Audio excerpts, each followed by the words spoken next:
Just what on earth? Welcome to WatchMojo.com, and today we're counting down our picks for the top 10 worst PS2 games. Who's there? For more gaming videos, check out our new spin-off channel, Mojo Plays, for in-depth reviews, thoughtful video essays, detailed character origins, and insightful commentary. Mojo Plays. Games smarter. For this list, we'll be looking at what we consider to be the worst video games released for the PlayStation 2. These games were absolutely unplayable and irredeemable pieces of crap, but they have to be games nonetheless. Titles like Animal Soccer World, while dreadful, will not be included, as you can barely call that a video game. We know you've never heard of it, trust us, that's a good thing. Number 10, Bad Boys Miami Takedown. Incoming! What the hell? While the Bad Boys movies are certainly no masterpieces, they serve as decent buddy cop entertainment if you want to turn your brain off and enjoy a mindless action movie. This game is just an abomination on all fronts. First off, the characters providing the voices for Mike and Marcus are grotesquely bad. Not only are they annoying, but the humour, if you want to call it that, falls completely flat 100% of the time. Hey, I used to play this one when I was a kid. Yeah, what happened? Not much. You hop, you die. Genius. We suppose this would be excusable if the gameplay was fun, but it consists of nothing but relentlessly shooting poorly animated and incredibly stupid bad guys. Chalk it up to another crappy licensed video game. So what's the deal? Some little booty call on the side? Hell no! It's just that, well, kinda had a thing. Number 9, Robin Hood's Quest.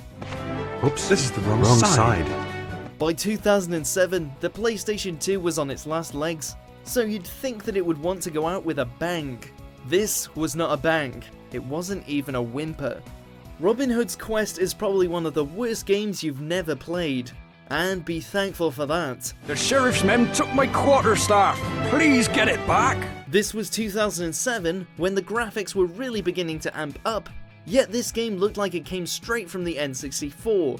On top of that, the map and gameplay were confusing, the load times were unbearable, and the animation was stiff and awful. You really need to stretch to find something good about this game, because it really is a hodgepodge of terrible. Great! Number 8, Catwoman. And you thought the movie was bad. Catwoman is a prime example of video games cashing in on a blockbuster movie and paying absolutely zero attention to its own quality. Gotta get those dollar bills. Moonlight Sail, boys. The game wasn't completely without merits, the graphics were pretty decent we guess, and that's about it. Everything else ranged from mediocre, like the animations, to just plain awful like the boring combat and atrociously irritating camera. Maybe one day we'll get good licensed movie tie-in games that aren't thrown together in a matter of minutes. Alright, Ms. Phillips, when you're done, run these designs straight to the factory. Got that? Number 7, Crazy Frog Racer and Crazy Frog Racer 2.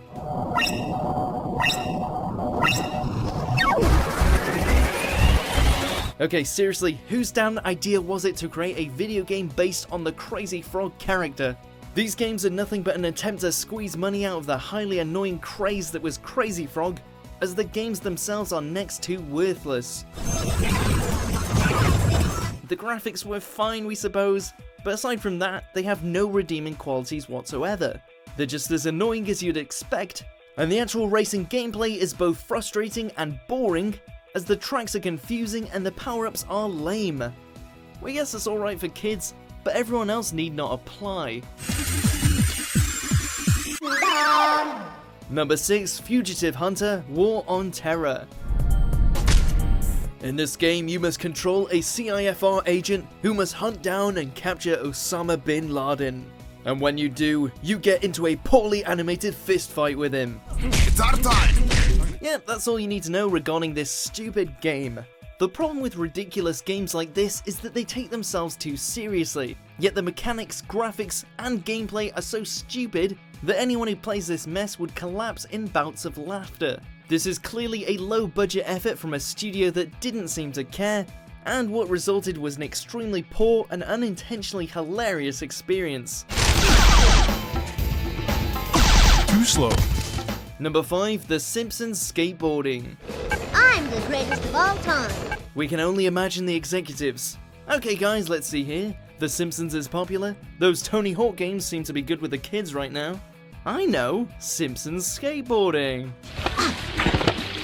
Yeah! We don't know why the Simpsons and the Tony Hawk series had to be put together. I mean, Bart can skate, but Tony Hawk, he is not. Thanks for the lift, Tony Hawk. But we could have forgiven it if this game was actually fun. It wasn't. The controls were abysmal, the skating was sluggish, and the game was extremely frustrating due to the lack of registration when it came to commands. Oh, and to add insult to injury, it wasn't even funny. It's The Simpsons, for crying out loud. This was just a failure on all fronts. On a 360. First prize. Check. Plus. Number 4, The Guy Game. First up is Christy. She studies fashion merchandising, and I really don't see how that can possibly help her here. We're sure that this game was popular with teenage boys, but for everyone else, it was nothing but a veiled excuse for some tame nudity. Throughout the game, host Matt Sandler asks Spring Breakers a variety of trivia questions. If they get the answer wrong, they have to flash the camera. Broken leg. A broken leg is incorrect. The concept of the game is to guess whether or not a given woman answered the question correctly. The more the player guesses correctly, the clearer the censored breasts become. And that's about the entire experience. If you really wanted to see boobs that badly, couldn't you have just gone to the internet? Then it doesn't count, does it? No, it doesn't. Number 3, Beverly Hills Cop.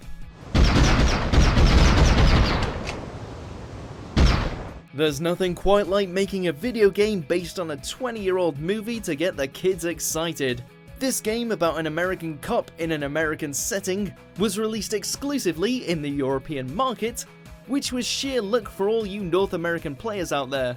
At least you didn't have to subject yourself to this torture.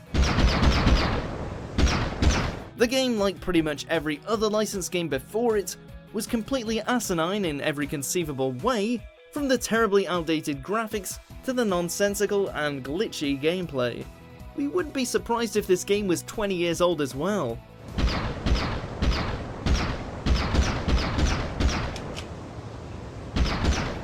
Number 2, Charlie's Angels. Good morning, Angels. Good morning, Charlie. Oh look, another terrible licensed video game. At least we think it is. It's kinda hard to tell due to the eyesore that are these graphics. While the original Charlie's Angels movie was nothing to write home about, it seems like Citizen Kane next to this travesty. Literally everything about this game is irredeemably awful, including the aforementioned graphics, the horrendously bad camera, some truly ear-bleeding voice acting, and extremely dull combat mechanics. It's too bad that Charlie's Angels couldn't save themselves from their own inept video game. Hurry, Alex, we've got to get out of here now! Before we unveil our top pick, here's a few dishonorable mentions.